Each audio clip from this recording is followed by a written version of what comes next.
भाजपच्या निवडणूक संचालन समितीची आज महत्त्वाची बैठक होणार आहे। भाजप प्रदेश कार्यालयामध्ये दुपारी 3 वाजता बैठकीचं आयोजन।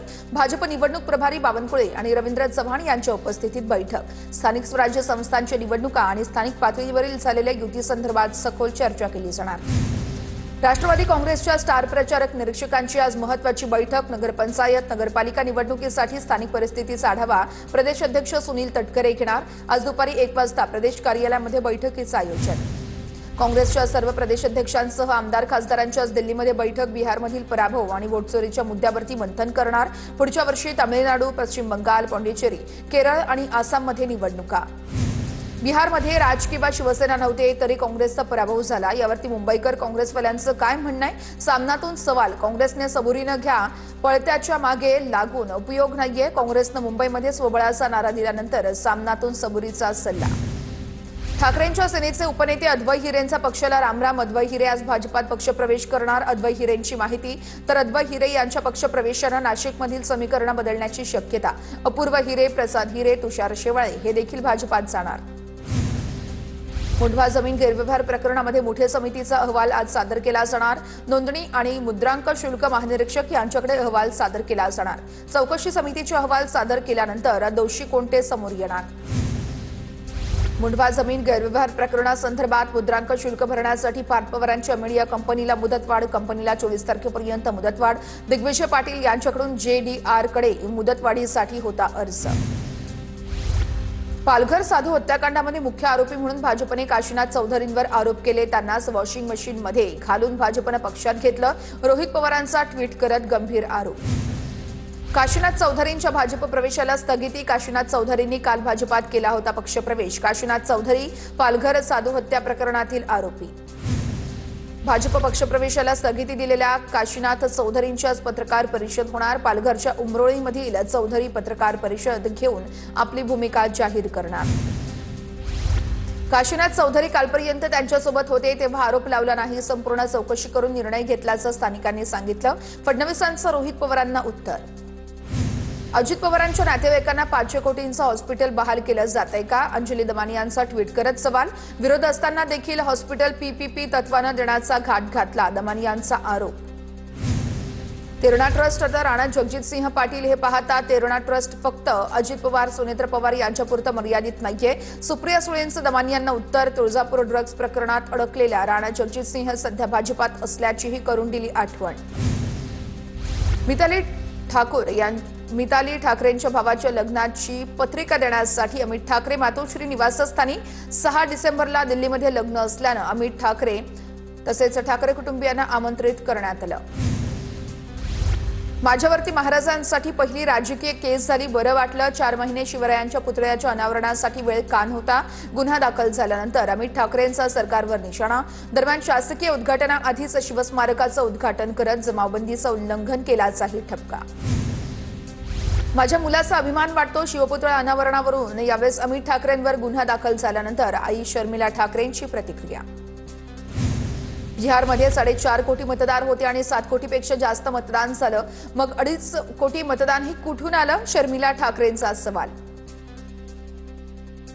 शिवसेना राष्ट्रवादी पक्षाची सुनावणी 3 वर्षांपासून सुरू। कोर्ट इतकं व्यस्त आहे की अजून निकालच दिला नाहीये। शिवसेना पक्षाच्या चिन्हाच्या पक्ष सुनावणीवरून शर्मिला ठाकरेंचा निशाणा। ठाकरेंच्या शिवसेनेच्या नेत्या सुषमा अंधारेंना हक्कभंग समितीची नोटीस। कुणाल कामराच्या कवितेचं समर्थन केल्याप्रकरणी अंधारेंना नोटीस। विधानसभा सदस्य रमेश बोरनारे यांनी मार्च महिन्यात विधिमंडळात अंधारेंविरोधात हक्कभंग आणला होता। दिल्लीमध्ये घडलेली घटना ही छोटी होती। मोठी घटना घडली असती तर लाखो लोक मृत्युमुखी पडले असते। दिल्लीतील स्फोट प्रकरणावरती गोविंदगिरी महाराजांचं मोठं वक्तव्य। रत्नागिरी शहरामध्ये 44 कोटींचा डांबर हा वापरला गेला नाहीये। उदय सामंतांनी 44 कोटींची बिलं जनतेला दाखवावीत। ठाकरेंच्या सेनेचे माजी आमदार बाळ माने यांचा गंभीर आरोप। मीरा भाईंदर प्रशासनाला उपमुख्यमंत्री शिंदे यांची तंबी। रस्त्यांच्या खड्ड्यांवरून शिंदेंकडून पालिकेचे आयुक्त राधा विनोद शर्मांना खडेबोल। रस्त्यांची दुरुस्ती तात्काळ दुरुस्त करा अशी देखील यावेळेस नागरिकांना निर्देश दिल्याची नागरिकांना आश्वासन दिल्याची देखील माहिती समोर।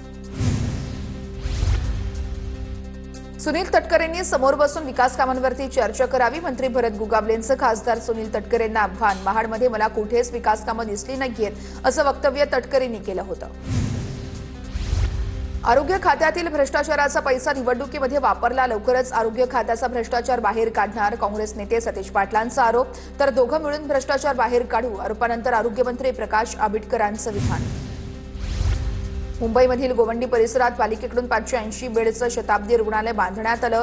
हे रुग्णालय राणा जगजितसिंह पाटलांच्या तिरणा मेडिकल ट्रस्टला चालवण्यासाठी देणार असल्याचा आरोप अंजली दमानिया यांनी केलाय. महायुती सरकारला सार्वजनिक आरोग्यासोबत खेळू देणार नाही. शताब्दी रुग्णालयाच्या खासगीकरणाचा आम्ही विरोध करत राहू. काँग्रेस खासदार वर्षा गायकवाड यांचं ट्विट करत सरकारवर निशाणा. मुख्यमंत्री देवेंद्र फडणवीसांकडून सरपंच संवाद उपक्रमांतर्गत राज्यातील सरपंचांसोबत ऑनलाईन संवाद या माध्यमातून 23,000 सरपंचांसोबत मुख्यमंत्र्यांनी साधला संवाद. ग्रामविकासाशिवाय आपल्या राज्याचा आणि देशाचा विकास होऊ शकत नाही. कार्यक्रमात बोलताना मुख्यमंत्री देवेंद्र फडणवीस यांची प्रतिक्रिया. बिहारमध्ये ज्या ठिकाणी प्रचार केला ते सगळे उमेदवार निवडून आले. जहां जाता हूं जीत के आता हूं. उपमुख्यमंत्री एकनाथ शिंदेंची प्रतिक्रिया. सातारा नगरपालिकेच्या नगराध्यक्ष पदासाठी भाजपकडून अमोल मोहितेनं अर्ज भरला. यावेळेस शिवेंद्रराजे उपस्थित होते, मात्र उदयनराजे अनुपस्थित होते. दोन्ही राज्यांचे मनोमिलन झालेले असतानाही उदयनराजे अनुपस्थित असल्यानं चर्चांना उधाण. परळी नगर परिषद निवडणूक महाविकास आघाडी म्हणून लढावी अशी आमची इच्छा होती. युतीसाठी शेवटच्या क्षणापर्यंत प्रामाणिक प्रयत्न केले. परळीमध्ये युतीवरून सुषमा अंधारेंची प्रतिक्रिया. मीरा भाईंदर प्रशासनाला उपमुख्यमंत्री शिंदे यांची तंबी. रस्त्यांच्या खड्ड्यांवरून शिंदेंकडून पालिकेचे आयुक्त राधाविनोद शर्मांना खडेबोल. रस्त्यांची दुरुस्ती तात्काळ करण्याचे आणि नागरिकांना दिलासा देण्याचेही निर्देश. उमेदवारी अर्ज भरण्यासाठी बीड नगरपालिकेमध्ये मोठी गर्दी. वेळेमध्ये अर्ज भरावा यासाठी शेवटच्या दिवशी उमेदवारांची धडपड. तसेच गर्दी पांगवण्यासाठी यावेळेस पोलिसांचा सौम्य लाठीचार्ज. नांदेडच्या हदगाव नगरपरिषद निवडणुकीमध्ये दोन्ही राष्ट्रवादी एकत्र. पवारांच्या राष्ट्रवादीचे उमेदवार वर्षा देशमुख यांना अजित पवारांच्या राष्ट्रवादीचा पाठिंबा. बदलापुरात तृतीयपंथीय उमेदवार निवडणुकीच्या रिंगणात. प्रभाग क्रमांक 10 मधून रोशनी यांचा उमेदवारी अर्ज दाखल. प्रभागात काम केलं नाही तर तोंडाला काळं फासा. रोशनी यांचं आव्हान. बारामती नगर परिषदेच्या कार्यालयामध्ये कार्यकर्त्यांचा गोंधळ. वेळ संपायच्या आधी उमेदवारी अर्ज दाखल करण्यासाठी आले, पण वेळ संपली. वेळ संपल्यानं उमेदवारांना पोलिसांनी रोखलं. कार्यकर्ते आणि पोलिसांच्या शाब्दिक बाचाबाची. बारामती नगरपालिकेच्या निवडणुकीमध्ये पुन्हा काकाविरुद्ध पुतण्या अशी लढाई होण्याची शक्यता. राष्ट्रवादी शरदचंद्र पवार पक्ष आणि राष्ट्रवादी काँग्रेस अजित पवार पक्ष आमने सामने. सांगोला नगरपालिकेमध्ये माजी आमदार शहाजी बापू पाटील यांच्या विरोधामध्ये सर्वपक्ष एकवटले. शिंदे सेनेविरोधात भाजप, शेकाप, काँग्रेस, राष्ट्रवादी, उबाठा गटाची युती. भाजपचे सध्या सुरू असलेले राजकारण हे हिडीस किळसवाणा, दहशतवादी आणि एखाद्या अबलेवरती बलात्कार केल्याप्रमाणे असल्याची शहाजी बापूंची संतप्त टीका. भुसावळमध्ये वस्त्रोद्योग मंत्री संजय सावकारे यांच्या पत्नी रजनी सावकारे नगराध्यक्षपदाच्या रिंगणामध्ये. उमेदवारी अर्ज भरण्याच्या अखेरच्या दिवशी भाजपकडून केंद्रीय राज्यमंत्री रक्षा खडसे यांच्या उपस्थितीमध्ये भुसावळमध्ये जोरदार शक्ती प्रदर्शन. मोहोळच्या अनगर नगरपंचायतीसाठी राष्ट्रवादीच्या उमेदवार उज्ज्वला थिटे पहाटेच अर्ज दाखल करण्यासाठी पोहोचल्या. भाजपचे राजन पाटील उमेदवारी अर्ज भरू देत नसल्याचा थिटेंचा आरोप. तर राजन पाटलांचे लोक पाळत ठेवत असल्याचा देखील गंभीर आरोप. सोलापूरच्या अनगर नगरपंचायतीमध्ये भाजपच्या 17 पैकी 17 सदस्यांच्या जागा बिनविरोध. माजी आमदार राजन पाटील यांच्या दोन्ही मुलांकडून जल्लोष साजरा. नगराध्यक्षपदासाठी सून प्राजक्ता पाटील विरुद्ध अजित पवारांच्या राष्ट्रवादीकडून उज्ज्वला थिटे यांच्यामध्ये थेट सामना. सोलापूरच्या नगर पंचायतीमध्ये भाजपच्या 17 पैकी 17 सदस्यांची बिनविरोध निवड. राजन पाटलांच्या दोन्ही मुलांकडून फटाके फोडून जल्लोष. नगराध्यक्षपदासाठी भाजपकडून प्राजक्ता पाटील यांच्या विरोधामध्ये अजितदादांच्या राष्ट्रवादीकडून उज्ज्वला थिटे असा थेट सामना. वेंगुर्ल्यामध्ये महाविकास आघाडीमध्ये फूट. उद्धव ठाकरेंच्या सेनेचा 18 जागांसह नगराध्यक्षपदाची निवडणूक लढवण्याचा निर्णय. संदेश निकम हे पक्षाचे नगराध्यक्षपदाचे उमेदवार. शहराचा विकास भाजपनं रखडवल्याचा निकम यांचा आरोप.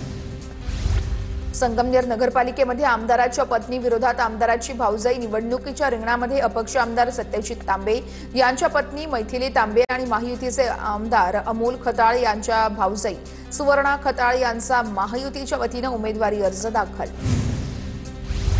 काँग्रेस नेते थोरातांच्या बालेकिल्ल्यातच काँग्रेसचा पंजा गायब। अनेक वर्षांपासून होती बाळासाहेब थोरात यांची एखादी सत्ता। सत्यजित तांबे यांच्याकडून महायुतीला शह देण्यासाठी पत्नी मैथिली तांबे यांना अध्यक्षपदाची उमेदवारी, तर आई दुर्गाताई तांबे यांचाही अर्ज दाखल। बांगलादेशच्या माजी पंतप्रधान शेख हसीनांना फाशीची शिक्षा। 2024च्या हिंसाचार प्रकरणामध्ये शेख हसीना दोषी। बांगलादेशच्या इंटरनॅशनल क्राईम ट्रिब्युनलकडून फाशीची शिक्षा। बिहारमध्ये 20 नोव्हेंबरला नव्या सरकारचा शपथविधी सोहळा होणार। राज्यपालांनी नितीश कुमार यांचा राजीनामा स्वीकारला। 19 नोव्हेंबरला बिहारमधल्या भाजपच्या आमदारांची बैठक। मुख्यमंत्री पदासंदर्भात सस्पेन्स कायम। लाडकी बहीण योजनेच्या ई-केवायसीसाठी मुदतवाढ। ई-केवायसीसाठी 31 डिसेंबरपर्यंत मुदतवाढ देण्यात आल्याची ट्विट करत मंत्री आदिती तटकरे यांची माहिती। लाडक्या बहिणींना ई-केवायसी करण्यासाठीची मुदत आज संपणार होती। पुण्यातील हवेली तहसील कार्यालयातील शिवरायांचा पुतळा पुन्हा बसवण्यात आला। कोणतीही परवानगी न घेता शिवरायांचा पुतळा काढण्यात आल्यानंतर शिवप्रेमींचे तहसील कार्यालयामध्ये आक्रमक आंदोलन। खासदार निलेश लंके यांचीही उपस्थिती। परळी नगरपालिकेच्या साठी मुंडे बंधू भगिनी एकत्र। नगराध्यक्षपदासाठी तिरंगी लढत। अजित पवारांच्या राष्ट्रवादीच्या पद्मश्री भैया धर्माधिकारी, शरद पवार गटाच्या सध्या संध्यात देशमुख, तर काँग्रेसचे सय्यद मुनिमा हनीफ हे नगराध्यक्षपदाचे उमेदवार। निवडणुकीमध्ये भाषण करताना जपून वक्तव्य करावे लागतात। एकही शब्द चुकून गेला तर मतदारसंघ तसेच संपूर्ण राज्याला फटका बसू शकतो। आमदार सुरेश धस यांचं वक्तव्य। साताऱ्याच्या फलटणमध्ये भाजप विरुद्ध शिवसेना रंगणार सामना। रामराजे यांचे चिरंजीव अनिकेत राजे नाईक निंबाळकर शिंदेच्या शिवसेनेकडून रिंगणामध्ये, तर भाजपकडून रणजित सिंह नाईक निंबाळकर यांचे बंधू समशेर सिंह नाईक निंबाळकर हे निवडणूक लढवणार असल्याची माहिती। सातारा नगरपालिकेच्या निवडणुकीसाठी भाजपकडून शिवेंद्रराजे भोसले यांचे निकटवर्तीय अमोल मोहितेंनी नगराध्यक्षपदासाठी उमेदवारी अर्ज भरला। दोन्ही राजेंचे मनोमिलन असताना देखील शिवेंद्रराजे उपस्थित, मात्र उदयनराजेंची अनुपस्थिती। सांगलीच्या जत नगर परिषदेसाठी आमदार गोपीचंद पडळकर यांच्या नेतृत्वाखाली भाजपकडून स्वबळाचा नारा। नगराध्यक्षपदासाठी रवींद्र आरळी यांचा मिरवणूक काढून उमेदवारी अर्ज दाखल। भाजप, राष्ट्रवादी आघाडी, काँग्रेस आणि शिवसेना शिंदे अशी चौरंगी लढत होणार। मुंबई पालिकेसाठी भाजपचा जागा वाटपाचा नवा फॉर्म्युला। ठाकरेंचे नगरसेवक असलेल्या जागांवरती भाजपचा सर्व्हे। शिंदे आणि भाजपमध्ये कशा पद्धतीने वाटल्या जाणार जागा या संदर्भात सर्व्हे। अंतिम निर्णय वरिष्ठ पातळीवर घेतला जाणार। सिंधुदुर्ग जिल्ह्यामध्ये नितेश राणेंविरोधात सर्वपक्षीय नेते एकवटले। कणकवलीमध्ये नगरपंचायतीसाठी शिवसेना ठाकरे गट आणि शिंदे गटाची युती। शहर आघाडीचे उमेदवार आणि ठाकरे गटाचे जिल्हा प्रमुख संदेश पारकर यांना शिंदे गटाकडून उघड समर्थन। कोल्हापुरातील कागलमध्ये 24 तासात राजकीय समीकरण बदलण्याची शक्यता, तर नगर परिषदेसाठी दोन्ही राष्ट्रवादी एकत्र, तर माजी खासदार संजय मंडलिक एकाकी। नगराध्यक्षपद हसन मुश्रीफ गटाला, तर उपनगराध्यक्षपद समरजित घाटगे गटाकडे। आधी मुश्रीफ यांच्या विरोधात मंडलिक आणि घाटगे एकत्र येण्याच्या होत्या चर्चा। वरणगावमध्ये केंद्रीय राज्यमंत्री रक्षा खडसेंची प्रतिष्ठा पणाला। भाजपमध्ये बंडखोरी। माजी नगराध्यक्ष सुनील काळे यांनी दाखल केला उमेदवारी अर्ज, तर रक्षा खडसेंच्या उपस्थितीमध्ये भाजपच्या श्यामल सांबरे यांचाही अध्यक्षपदासाठी अर्ज। जळगावच्या मुक्ताईनगर नगरपालिका निवडणुकीमध्ये भाजपचा ठामपणे विजय होणार। केंद्रीय राज्यमंत्री रक्षा खडसेंची प्रतिक्रिया।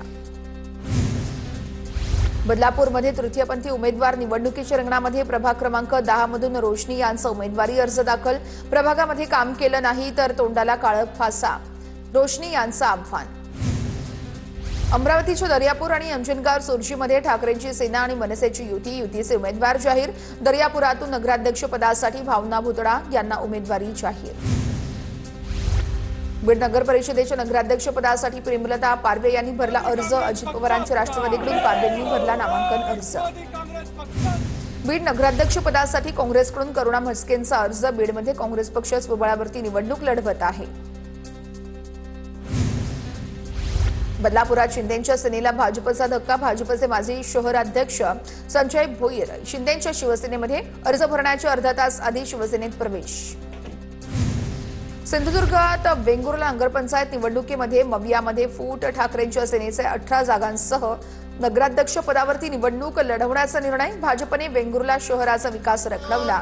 संदेश निकम यांचा आरोप। नांदेडच्या हदगाव नगर परिषद निवडणुकीमध्ये दोन्ही राष्ट्रवादी एकत्र पवारांच्या राष्ट्रवादीचे उमेदवार वर्षा देशमुख यांना अजित पवारांच्या राष्ट्रवादीचा पाठिंबा। नागपूरमध्ये सुनील केदार यांच्या अंतर्गत गटबाजीमुळे काँग्रेसला मोठा फटका बसला। काँग्रेसच्या पदाधिकाऱ्यांकडून आरोप, तर केदार यांना काँग्रेस पक्ष संपवायचा असेल, पदाधिकाऱ्यांची प्रतिक्रिया। पुण्याच्या चाकणमध्ये ठाकरे आणि शिंदेची शिवसेना एकत्र। शिंदेच्या नगराध्यक्षपदाचे उमेदवार मनीषा गोरे यांना ठाकरेंच्या सेनेचाही पाठिंबा। गोरेंचा अर्ज भरताना ठाकरेंचे आमदार बाबाजी काळे, शिंदेचे शरद सोनवणे यांचीही उपस्थिती। भाजपचे आमदार मंगेश चव्हाण आणि शिंदेचे आमदार किशोर पाटलांमध्ये जुंपली। पाचोरा, भडगाव, चाळीसगावमध्ये महायुतीमध्ये फूट पडली। भाजप आणि शिंदेची शिवसेना एकमेकांसमोर उभी। राज्यमंत्री इंद्रनील नाईक यांच्या पत्नी मोहिनी नाईक निवडणुकीच्या रिंगणामध्ये। पुसद नगरपालिकेच्या अध्यक्षपदासाठी अर्ज दाखल। भाजपकडून निखिल चिद्दरवार निवडणूक लढवणार।